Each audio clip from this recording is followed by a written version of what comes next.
থানার এই জন্য মারছে মানে থানায় কেস দিলে থানায় কোনো অ্যাকশন নেয় না থানায় মেলা বার জানানো হয়েছে থানায় কোনো অ্যাকশন নেয় না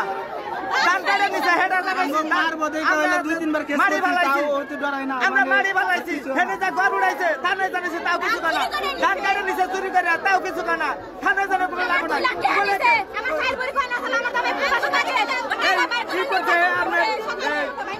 কাগল মামলা দিছি ওরা আমার মামলা দিছে কালকে ওখানে হাজিরা দিয়েছে আজকে রাত করে গালাগালি করছে ভাই ওকে না মেরে ভাত খান না আটা চাল খাইয়া নামছি আর সকালবেলা বেকের বসে আমার মাথা ভাঙ্গা লাইছে ভাঙ্গা লাইছে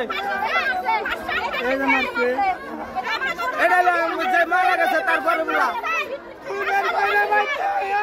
এই রাজনীতি করে এলাকার লোক এটা মানুষ ভালো থাকে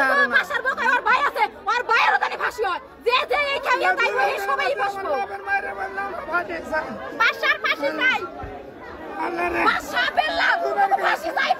ফাঁসি চাই